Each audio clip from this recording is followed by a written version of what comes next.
good day. This is Marife and I am an international student dito sa Australia. So, share ko lang ngayon yung mga naging techniques ko sa pag-take ng PTE.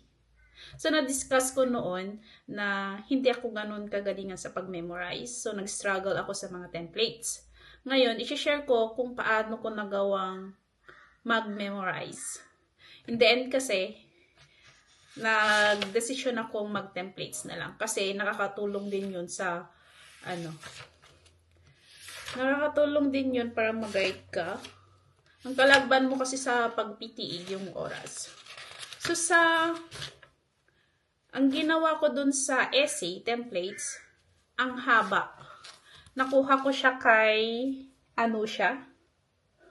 hindi sumusunod yung camera ko. Ako sinusundan ng camera ko. So, nakuha ko siya kay Anusha. Ayan.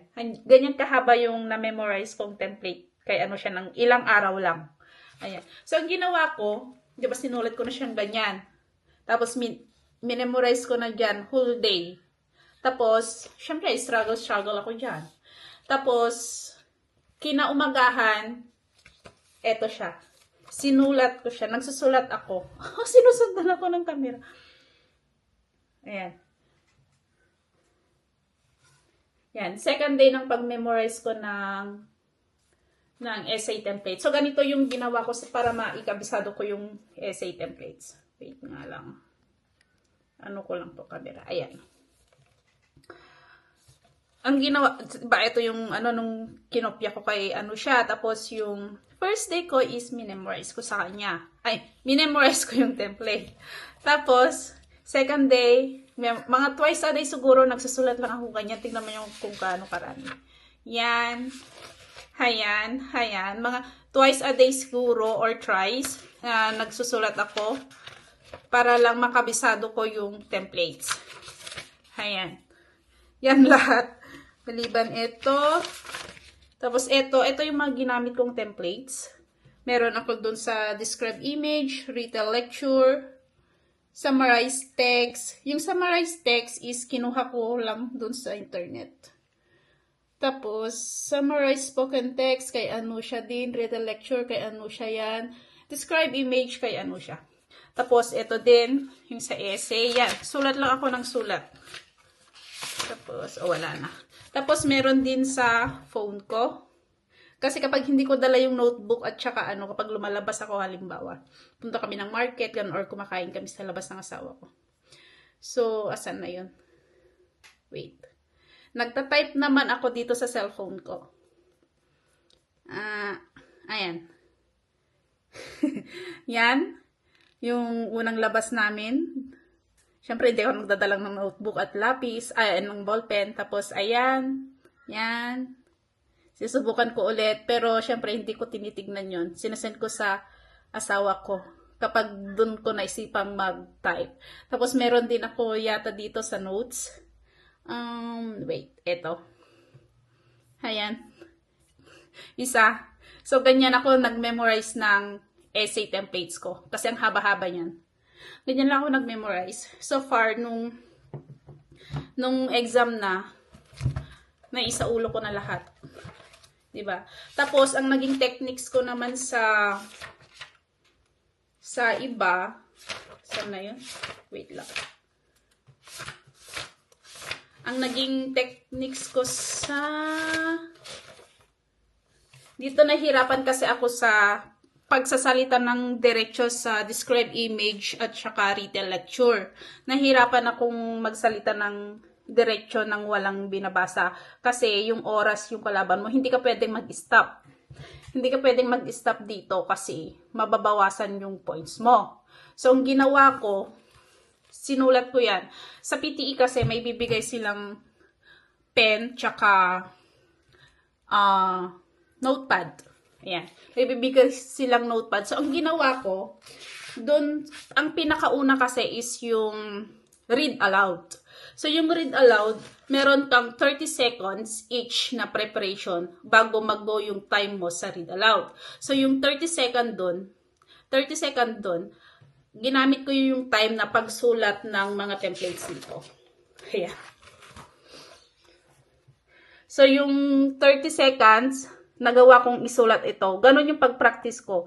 So, habang nagple-play yung time ng read aloud, I mean yung preparation time, pre-practice kong isulat ng mabilisan ito. Ganon din ito. Itong describe image, saka retail lecture. Ayan. So, nagawa ko naman siya. Sa pangalawang read aloud, nagawa ko yung itong isulat tong dalawa. Mabilisan lang, shortcut, diniskartehan ko na lang. Tapos, ang sa read aloud kasi, yung 30 seconds doon na preparation, basahin mo kasi dapat yung yung sentences, yung paragraph. Kaya ka binibigyan ng 30 seconds para mai-practice mo yung read aloud. So, ang ginawa ko sa read aloud ng preparation ko is sinanay ko yung sarili ko na hindi ko babasahin siya ng 30 seconds muna.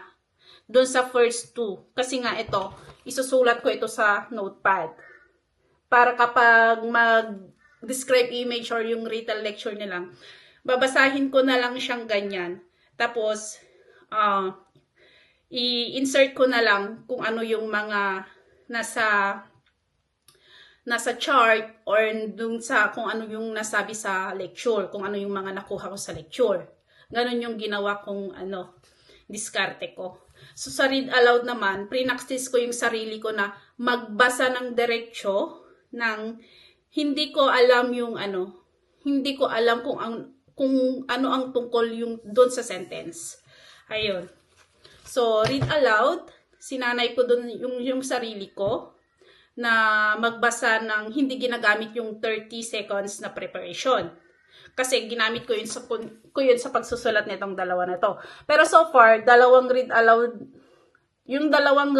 first two na read aloud na nasulat ko na siya. So, sa mga next na read aloud ko na is na-practice ko na siya. So, ayun. Nag-memorize lang ako sa describe image, retail lecture. Tapos, yun nga, yung sabi ko yung sa essay, yung ang dami-dami. Talagang sinulat ko yan. Every day akong nagsusulat, twice a day.